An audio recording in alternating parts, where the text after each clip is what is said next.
Welcome, welcome, welcome. All right, this is your Laker wrap-up show here. The Lakers coming off a rather impressive victory tonight, 101-95 over the Utah Jazz. One of the first times in a long time the Lakers have beaten a team with a winning record. The Lakers now, I believe, are even at 22-22, while the Jazz fall to 29-15. So let's just get right into it, and let's start off with. I thought the Lakers got a little lucky tonight. Once again, they went to a couple of things. Let's break it down, so to speak. Okay, the one thing that you did notice in the first half, they started Dwight Howard. They had I guess they had no alternative but to start him, but with Rudy Gobert on the other side. Okay, a 7-footer who is one of the best centers in the league. So they couldn't try that small ball nonsense that doesn't work anyway.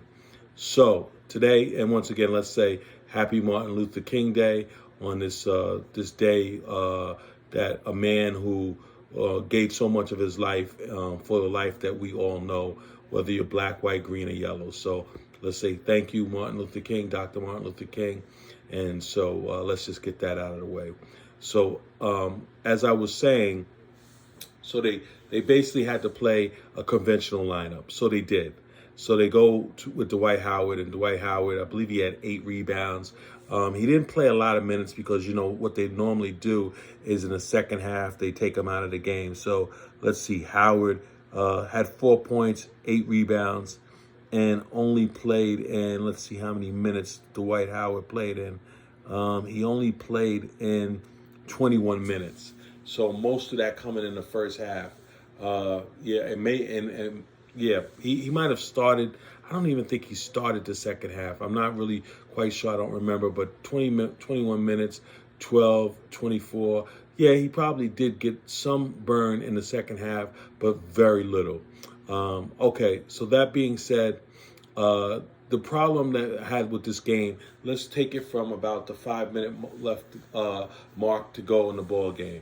Russell Westbrook, the Lakers have been trailing pretty much from, really the third quarter. The third quarter, they kind of got blown out there. Utah was eating them alive. Wasn't doing anything special. The Lakers, once again, defensive breakdowns. The same things that have troubled them so far in this season. But, okay, the Lakers make a comeback. They get it within, I believe, 6 points. LeBron checks back into the game. Okay, so now in the fourth quarter, the Lakers have Westbrook on the bench. Okay, for the Lakers go on something like a 12-0 run with Westbrook on the bench. Brings us to about the 3-minute mark.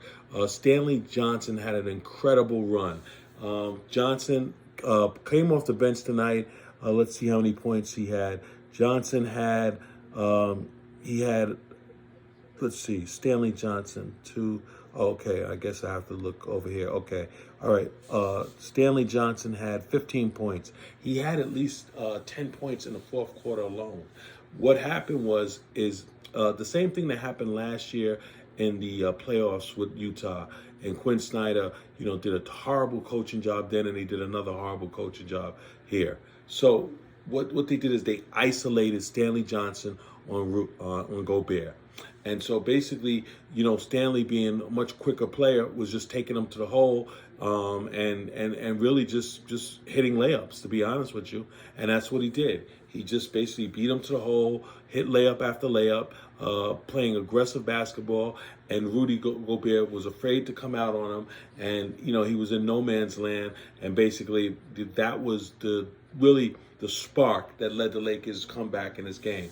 Now, they had a lineup with Austin Reeves was in there, LeBron, THT was in there, and so there was no room for Russell Westbrook.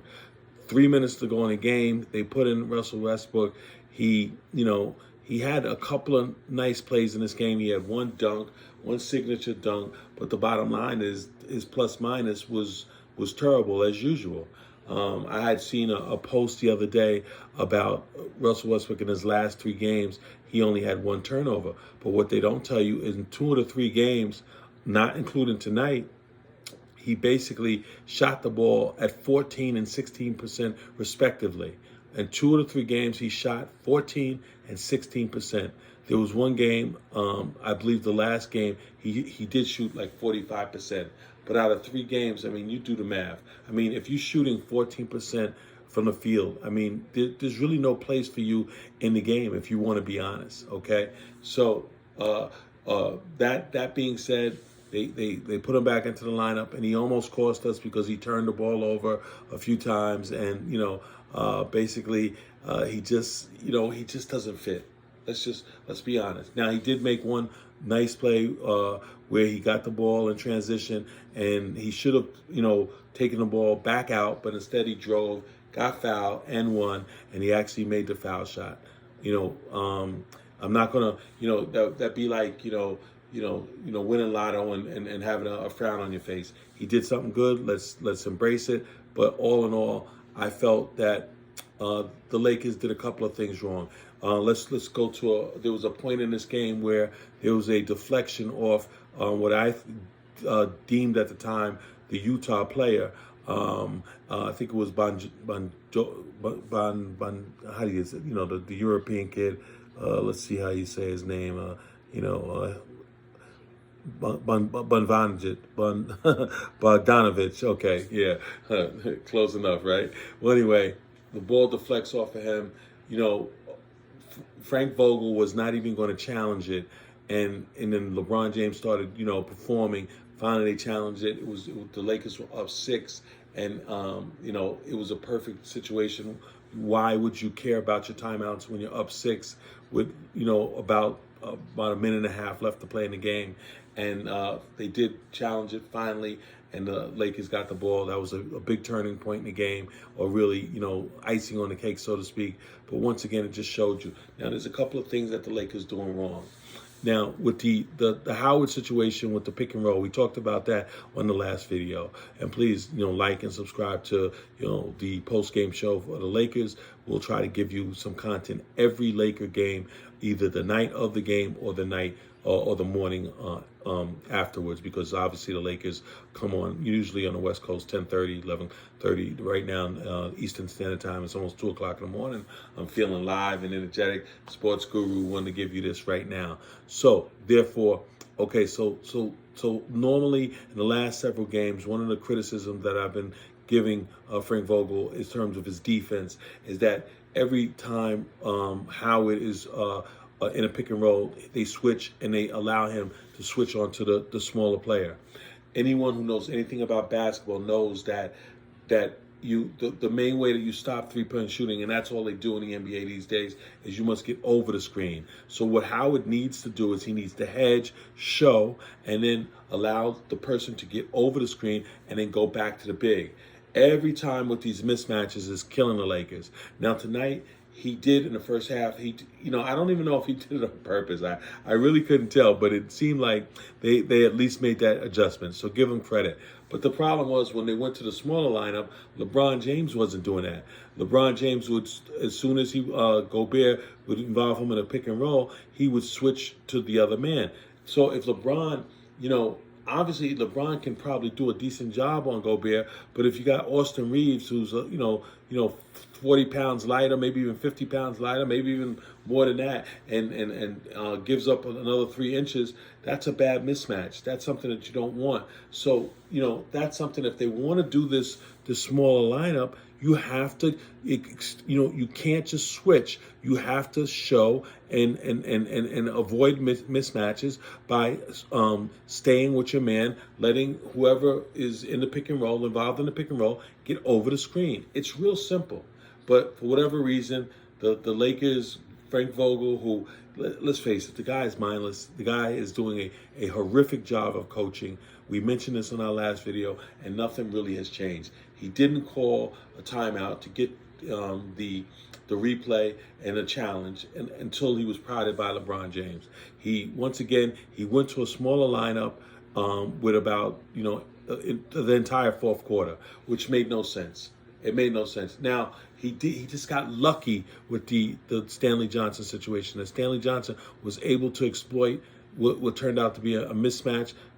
because he was able to take Gobert off the dribble and like I said, scored 10 points, double figures in the fourth quarter. Really was the star of this game. It wasn't LeBron James, although LeBron James was the leading scorer. It was by it was by all accounts, it was Stanley Johnson. Now, let's just do some housekeeping. Stanley Johnson just got signed to his third 10-day contract. Normally in the NBA, you can only get two 10-day contracts, or you have to either let the player go or sign them for the entire year. The Lakers seem to have this one roster space because Rondo, when they made the trade for him, and then they cut the person that was supposed to come back, and so therefore they still have this space open, and basically it's saving them money. Let's be honest. That's all it's doing. So they didn't sign Stanley Johnson, but after he basically almost single-handedly won the game, it would be the biggest disservice in the history of sports if they didn't sign this guy for the remainder of the season. This guy, not a particularly good outside shooter, but I think he was 1 for 2 from three-point range. I mean, for this guy to score, Stanley Johnson, and I'm doing a disrespect by calling him this guy. I should call him by his name, and his name is Stanley Johnson. He was just simply incredible. And let me go over his stats again. Stanley Johnson here. 15 points, 5 rebounds, 3 assists. He made a backdoor pass that was just simply unbelievable. And like I said, he was 1 for 2 from three-point range. So he just did it all. Double figures in the fourth quarter, turned this whole game around. Like I said, not a big fan of this small lineup, but in this instance, it did work. But, like I said, the guy who should have really been on the bench for the entire fourth quarter was Russ. Frank Vogel subbed in Russ for Austin Reeves. Austin had just made a miraculous tip-in where he had missed like a little chippy in the lane and then tipped it in, just came with tremendous hustle, which he gives you every night. This kid is just, he's Caruso reincarnated, Alex Caruso reincarnated, younger. Just a tremendous story, this young man, and really, like, I find myself, other than LeBron James, a little bit of Malik Monk, rooting for him like, he's my favorite player on the Lakers, man. How do you not like this young man and his story? Just unbelievable. But once again, the issue was Frank Vogel. I thought he did just a horrible job of coaching. He got away with it tonight. Sometimes a blind squirrel does find a nut. Tonight was one of those nights, and the Lakers come away with a 101-95 victory. So hopefully they play back-to-back games tomorrow, a game against Indiana. The Lakers now back at 500. I'm not sure where they sit in the standings. I looked at it a few minutes ago, and it was a little unclear because they didn't update the wins and the losses. But there is such a, at the time I looked, they were ninth. I think they're better than that because, a couple of teams won. The Clippers won last night. And then so there's about 3 or 4 teams with basically the same record, 19 and 19, 18 and 18, 500. And so because by percentage points, if you have one more victory and one less loss, you get the nod in terms of being in the standings. But I mean, it's really interesting on this once again this Martin Luther King Day, and I'll give you the scores: Atlanta 121-114 over Milwaukee. So that was Trae Young had 30 points, 4 rebounds, 11 assists. Hunter 20 points and 9 rebounds. So that's a score. If the scores keep coming in, John Collins also added 16 points and 12 rebounds. So the Atlanta with a much needed victory there. They've been struggling all year, just like they did last year, and then they went and fired their coach. Orlando loses to Portland 98-88. So Portland going to be without Dame Lillard for quite some time, and they seem to be starting to find their way a little bit. So a good job by Chauncey Billups, letting his team know that, we're not going to feel sorry for ourselves. We're going to continue to fight. And so far, last couple of games, they've played a lot better. So kudos to them with a much-needed victory. Wagner had 14 points. So the two Wagners, they both had 14 points, 4 rebounds for one, 5 for the other. Also, Miami with a big victory, 104-99 over the Toronto Raptors. So the Raptors have been playing great basketball. I mean, just overachieving. You know, not a team that you think is going to be in the running, but somehow they just keep, reinventing themselves. And you just got to give the coaching staff and everybody there a lot of credit. Dallas, who also is playing much better lately, they win again, 104-102. Alexander with 34.6 rebounds and 5 assists. El Dort, 18 points, 7 rebounds. Dallas, Luka Doncic, 20 points, 11 a triple-double, and 12 assists. And D. Finney Smith, 17 points and 10 rebounds. So great victory for those guys. Phoenix, the beat goes on, the best record in the NBA, 121-107 over the San Antonio Spurs. Booker had 48 points. Wow. 5 rebounds, 6 assists. And Biyombo had 17 points, 14 rebounds. The Spurs were led by what's his name? 23 points and 14 rebounds by Polite. I'm pronouncing his name wrong. My apology. And once again, we come back to the Lakers. Conley had 20 points for Utah, who lost 101-95. Gobert had 19 points, 16 rebounds, 3 blocks. Mitchell had an off night, 13 points, 8 rebounds, 7 assists. Only off in as far as his shooting is concerned. Royce O'Neal, 13 points, 5 rebounds, and 2 assists. And the Lakers with a much-needed victory. Once again, LeBron James, 25.7 rebounds, 7 assists. Westbrook, they have him up there for 15 points, 8 rebounds, and 3 assists. I'm not sure. He definitely turned the ball over. I'm not sure how many.